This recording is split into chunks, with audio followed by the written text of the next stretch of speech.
Thanks for transferring the house to me, Ethan said coldly. You just made me a very rich man. For a second, I thought he was joking. The forest around us was silent except for the wind moving through the pines and the faraway hiss of the sea. What? I managed to whisper. What do you mean? He turned to me, a faint smirk twisting his mouth. You signed the deed, remember? The bank loan, the renovation paperwork. You trusted me, Clara. My stomach dropped. I stared at him, searching for any trace of the man I'd married. But there was nothing left, just the flat indifference of a stranger. You said it was for repairs, I said. My voice cracking. He took a slow step toward me. Repairs? No, Clara. It was for freedom. Mine, not yours. The words barely had time to sink in before his hands were on my shoulders. A hard shove. The ground disappeared. I fell, the shock stole the air from my lungs. The world spun, branches whipping against my face. Then water, freezing, foul-smelling, swallowed me whole. Pain flared through my ribs as I hit the bottom. I tried to scream but swallowed mud instead. My body refused to move at first, every muscle screaming, Ethan. I gasped, choking. Ethan, please. No answer. Only the sound of his footsteps receding on the dirt road above. A sob tore from my throat, half rage, half disbelief. I clawed at the slick sides of the ditch, but the mud gave way beneath my hands. Water seeped into my sleeves, chilling me to the bone. It wasn't deep enough to drown me, but cold enough to feel like dying slowly. I pressed a hand to my temple, warm blood met my fingers. My hair clung to my face, heavy and wet. My mind reeled, refusing to accept it. This couldn't be real. Ethan couldn't have, but he had. I saw it in his eyes just before he pushed me, no hesitation, no guilt, just quiet satisfaction. I tried again to climb, my fingernails breaking against the rock. The more I struggled, the deeper I slid back into the muck. Tears burned my eyes, mingling with the rain that had started to fall. The forest closed in, darker, thicker. Each breath sent knives of pain through my ribs. My heart pounded, desperate, wild. Move, I told myself. You can't die here. I pulled at a root sticking from the bank, using what little strength I had left. My foot slipped, but I caught the edge of a branch. One more pull. My vision blurred. Halfway up, a sharp cramp seized my side and I collapsed back into the water with a splash that stole my breath. I lay there trembling. The icy current numbing everything it touched above me. The sky was ink black, no moon, no stars. Just darkness. My mind began to drift, fragments of the life I'd had flickered behind my eyes, our wedding by the sea. His hands cupping mine as he said, I'll always protect you. The way he smiled when he first saw the house, all lies, the thought cut deeper than the fall. I closed my eyes, too exhausted to fight anymore. The sound of the water around me faded, replaced by the distant hum of the ocean. My body felt weightless, as if it already belonged to the earth. Somewhere, faintly, I thought I heard a car door slam, or maybe it was thunder. My lips moved, barely forming words. Help, please. But no one answered. The cold crept higher, curling around my chest like vines. Pulling me under again. The last thing I saw before everything went black was a faint light beyond the trees, a shimmer of something. Maybe hope, maybe illusion, then nothing. Before everything went black, my whole life began to rewind, frame by frame, memory by memory, until I was standing once more inside the moments that had built me. I was back in the house by the sea. The air tasted like salt and childhood. The curtains breathed softly in the wind, carrying the smell of the ocean through the hallways. I could almost hear the faint creak of the old floorboards under my bare feet. The gentle hum of my grandmother's radio playing some forgotten song from the 60s. That house had always been my heart's anchor, a quiet world painted in sea tones and sunlight. My grandparents had built it long before I was born, their laughter woven into the wooden beams, their stories pressed into the wallpaper. When I was little, I believed the sea could talk. I would run along the shore, letting the waves chase my ankles, and I swore I could hear it whisper my name. My grandfather used to smile and say, "The sea remembers kindness." When they passed away, they left the house to me, a part of their world, a piece of their love. I was 26 then, a soft-spoken art teacher trying to make sense of a life that had always felt too fragile. Art was my refuge, my language when words failed. I believed colors could heal what people broke. That belief kept me gentle, maybe too gentle, for a long time. My life was small but full, a classroom that smelled of paint and chalk dust, evenings sketching by the window. The rhythm of waves outside reminding me that the world, no matter how uncertain, always found its way back to balance. And then I met Ethan. It was at a small gathering hosted by an old college friend, a night of low music, half-finished wine, and polite laughter. He stood out immediately, confident but not loud, charming without trying too hard. The kind of man who knew how to look at you as though he was listening even when he wasn't. He was older, maybe 5 or 6 years ahead of me, a businessman with stories about travel and risk and success. He spoke about his latest project, how he'd barely survived a failed investment but was determined to rebuild.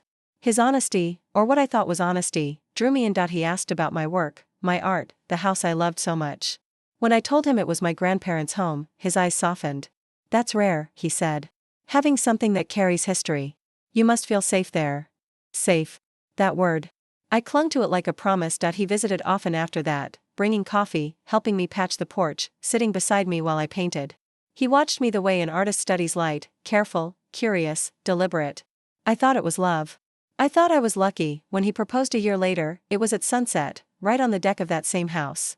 The sky burned golden crimson, and he said, "Let's build a life here. Together." I said yes because it felt inevitable, like the sea and the tide. Like something the universe had quietly planned. The first months of marriage were tender. He made breakfast, left small notes on the fridge, told me I was his calm in a world that never stopped moving. I believed him. I believed everything, but love can be deceptive, especially when it starts to sound like control. He began with little suggestions. Maybe you should quit teaching, he'd say. You work too hard for too little. When I hesitated, he smiled, that gentle, disarming smile. It's just for a while. You deserve rest. Rest turned into isolation. You don't need to worry about the bills, he insisted one evening. I'll handle the finances. I let him. It felt like trust. I stopped painting as much, stopped answering friends' calls because they said I sounded different. Maybe I did. My laughter didn't reach as far anymore. He started talking about the house, how it needed repairs, how the bank could offer a renovation loan but required both our signatures. Just a formality, he said. You trust me, don't you? That sentence, I can still hear it echoing in the back of my mind, clear as the night he pushed me. You trust me, don't you? Every manipulation he ever made began with that question. And every time, I said yes. Looking back now, through the haze of pain and memory, I realize how easy it was for love to turn into blindness. He was drowning in debts I never knew existed. The business trips, the late nights, all lies built to hide the truth. I found out too late that I was never his partner. Just his exit plan. The house was never ours. It was the lifeboat he planned to steal before he sank. I in the last seconds before my mind went dark. I saw him again in the reflection of the water, calm, collected. Adjusting his coat as if he'd merely finished a task. The man I thought would protect me had just thrown me away like an unwanted sketch, and as the darkness closed in, my last thought wasn't fear. It was disbelief, that someone could take everything from you, and still look at you with the face of love. A month before that night, life still looked almost normal, the kind of calm that comes before a storm you don't yet know is coming. Ethan had been unusually attentive then. Breakfasts in bed. Soft kisses on my shoulder before work. Little notes that read, "You're my anchor." He talked more about the house, the leaks, the cracked paint, the potential. I found a great deal, he said one evening, setting down his laptop on the dining table. A renovation loan. Low interest, flexible term. It could really increase the house's value. He spoke the way he always did when he wanted something, confident, persuasive, with that air of someone already doing me a favor. I looked at him over the rim of my mug. Will it be complicated? Not at all, he assured me. Just some temporary paperwork. The bank needs my name on the deed for collateral. But it's only for a few weeks. My instinct hesitated, but my heart, my foolish, trusting heart, overruled it. You'll change it back? I asked, of course. He smiled, reaching across the table to squeeze my hand. I'd never take what's yours. He said it with such conviction that I believed him. He brought the papers the next afternoon, a neat folder with highlighted sections and sticky notes marking where to sign. He'd already filled out most of it. My name, his, the address of the house that had raised me. I already spoke with the bank manager, he said. It's all set. Just your signature, and we can finally start fixing the roof before winter. It sounded reasonable. Responsible, even. I didn't read the fine print. I didn't ask for copies. I just picked up the pen and signed. He kissed my forehead when I was done. You just made our future possible, he whispered. I smiled then, not knowing I had just handed over my past. The memory burned through me like fever as I lay there in the ditch. Half submerged, half conscious. Rain had started to fall again. Cold needles pricking my skin. Ethan's voice still echoed in my ears, that flat, detached tone he used after he pushed me. You were just a signature, Clara, he'd said. You fell for the act. The words repeated in my head like a curse. The mud beneath me shifted as I tried to move. My arm screamed in protest. Something sharp tore through my sleeve. I bit down on a cry. My legs felt like stone. Every breath tasted like dirt and iron. I clawed at the slick earth, trying to find footing, my nails caked with mud. The world tilted around me. The water in the ditch rose slowly, pooling near my chest. No. Not like this. I pressed my palms into the embankment and forced myself upward. Pain sliced through my ribs, a hot, white flash that made my vision go dark. I slipped again, landing hard, gasping for air as the rain came harder. The forest was a blur of shadows and noise. My thoughts flickered in and out, fear, disbelief, rage. I thought of the house. My grandparents. The promise I'd made to keep it alive. And the man who had turned that promise into a weapon. With every ounce of strength I had left, I tried again. One hand, then the other. Fingers digging into roots, gripping the slick surface. My body trembled violently. My heart pounded loud enough to drown out the storm. Someone, help. I whispered, though the wind stole the words before they reached the trees. I don't know how long I struggled, minutes, maybe hours. Time had dissolved. My body felt heavy, foreign, as if I was dragging someone else through the mud. When I finally reached the edge of the ditch, my vision swam. The world tilted again. I collapsed onto the road, gasping, the rain pounding against my face, through the ringing in my ears. I thought I heard something, a faint engine. The low hum of tires against gravel, light, headlights cutting through the dark like a miracle. I raised my hand weakly, barely able to keep it steady. The car slowed. I tried to call out, but my throat betrayed me. All that came was a broken sound. The car door opened. Footsteps splashed through puddles. A woman's voice, sharp but gentle, called out, "Oh my God, are you hurt? Can you hear me?" I tried to nod. I think I did. She knelt beside me, her hands warm and firm, checking my pulse, my breathing. I caught a glimpse of silver hair, rain streaking across her face. "It's all right, darling," she said, her voice steady. "You're safe now. You're going to be all right." Her tone had the calm certainty of someone who had seen too much to panic. "Stay with me," she whispered. "I've got you." And for the first time that night, I let go of the fight. The darkness wasn't so cold anymore. I woke to the faint scent of chamomile and antiseptic. For a moment, I didn't know where I was. The ceiling above me was low, painted cream, the kind that catches morning light. Outside, I could hear the wind brushing through trees. "You're safe," a voice said softly. "You're in my house." Margaret.it took me a few seconds to remember the headlights, the rain, her hands pulling me up from the mud. My body ached everywhere. Bruises had bloomed along my ribs and arms, and my ankle throbbed whenever I moved. She brought me tea and sat beside the bed, knitting needles resting in her lap. There was something about her presence, steady, unshakable, that made me feel as though I could breathe again. "You're lucky I drove that way last night," she said. "Another hour, and the cold might have taken you." Her tone wasn't pitying, just factual. Like a nurse stating a diagnosis. I swallowed hard. "Thank you," I whispered. Margaret nodded once. "We'll call the police today. And a lawyer. You're not handling this alone." The police arrived that afternoon. I gave my statement with trembling hands, reliving every second, the papers, his lies, the push, his voice. The officers listened, their faces grave. When they left, Margaret placed a hand on my shoulder. "You did well," she said. "Now we find someone who'll fight for you." That someone turned out to be Daniel Lee, a young attorney from the nearby town. Margaret knew his mother, apparently. When he arrived the next morning, his suit looked a little too big for him, but his eyes were sharp, and his handshake was firm. "Mrs. Hale?" he asked. I still wasn't used to hearing my married name. "Yes," I said quietly. He sat down across from me, setting a folder on the table. I read the police report. "From what I see, you have a potential case for 2 charges, intentional assault and property fraud. If we can prove that he deceived you into signing those documents under false pretenses, we can contest the transfer." His confidence startled me. "You really think that's possible?" "I do," he said simply. "He may have the deed, but he can't erase intent. If we build a trail, texts, emails, his words, we can show this wasn't a mistake. It was a plan." Margaret smiled faintly. "Told you he's good."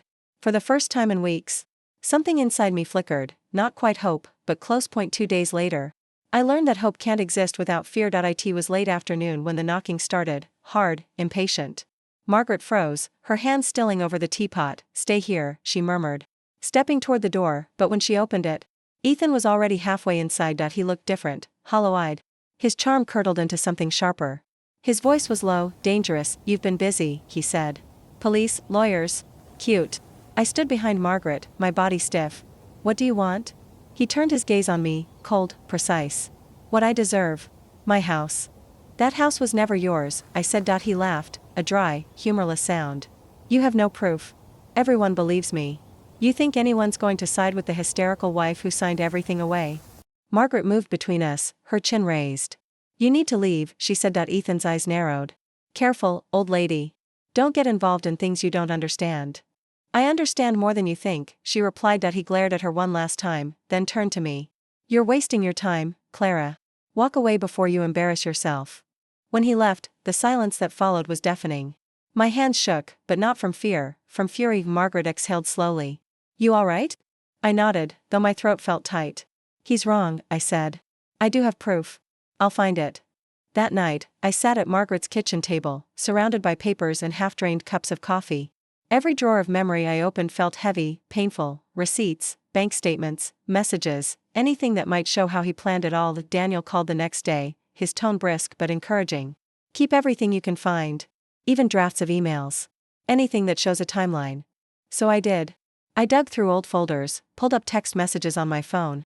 Even checked Ethan's old laptop charger I'd taken by accident when I moved out, small things that might lead somewhere, and then I started recording every call. Every message. 3 days later, he called again. His voice was venom wrapped in silk. You think you can win, Clara? You'll end up with nothing. I didn't hang up. I let him talk. When he finished, I whispered, thank you, and ended the call. I saved the recording. Proof, piece by piece, I was building my case. A week later, a knock came at the door, softer this time. Margaret opened it, frowning. A man stood there, rain dripping from his coat. Is this where Clara Hale lives? He asked. I stepped forward cautiously. Who are you? My name's Liam Carter, he said. I used to work with Ethan. Margaret exchanged a glance with me, wary but silent. Liam shifted uneasily. I shouldn't even be here. But I couldn't let it go. He rubbed his hands together, nervous. He bragged about it, you know. Said his plan worked. That he'd finally secured the house. He even joked about selling it to some overseas investor for double its worth. The room went quiet. He said you'd never see it coming, Liam added softly. Said you were too easy to fool. For a moment, all I could hear was my own heartbeat. Margaret stepped closer. Would you be willing to repeat that, officially? Liam hesitated, then nodded. Yeah. I think I owe her that much. I met his eyes, steady for the first time in weeks. Thank you, I said. It wasn't forgiveness, not yet, but it was something stronger. It was the beginning of a fight. The day it happened was bright and windless, the kind of day that mocked everything inside me. Daniel's voice came through the car speaker as we drove. He's meeting the buyer at noon. Office downtown, 3rd floor. If we get there before the documents are signed, we can stop it. I sat in the back seat beside Margaret, my palms clammy against my knees. Every street we passed felt like a countdown. Margaret reached over, her wrinkled hand warm over mine. You ready for this, Clara? I nodded, though my throat tightened. I have to be. When we reached the building, Daniel was already waiting near the elevator, folders in hand, his tie slightly crooked from rushing. He's inside, he said quietly. Conference room A. We go in calm, clear. No yelling, no threats. Just truth. Truth, I repeated, as if saying the word could make it easier to hold. Through the glass wall of the conference room, I saw Ethan sitting across from a man in a gray suit, the buyer, I guessed. His smile was practiced, charming, the same one that once made me believe I was safe with him. Seeing it again now only made my stomach twist. Daniel opened the door. The hum of conversation cut off instantly. Ethan's head jerked up, his expression flickering from confusion to disbelief, then to irritation. Clara? He said, his voice sharp. What the hell are you doing here? I stepped forward before my courage could disappear. Stopping you. The buyer glanced between us, clearly uneasy. What's going on? I took a breath, steady but loud enough for the room to hear. This man tried to kill me after stealing my home. The words hung in the air, raw, final, impossible to take back. Ethan shot to his feet, color draining from his face. That's a lie. Daniel stepped beside me, voice measured. Actually, it's not. We've filed a complaint for fraud and assault. You might want to reconsider signing anything today. The buyer's hand froze halfway over the papers. Wait, what? Margaret crossed her arms, her gaze unwavering. He left her in a ditch to die, she said coldly. And now he wants to make money off it. Ethan's mask cracked. You should have stayed quiet, Clara, he spat. Nobody believes a weak woman. Something inside me snapped, not from anger, but from clarity. I straightened my shoulders. Maybe not before, I said. But they do now. Behind him, the glass door slid open again. 2 police officers stepped in, badges glinting under the fluorescent light. Ethan Brooks. One asked. Ethan stiffened.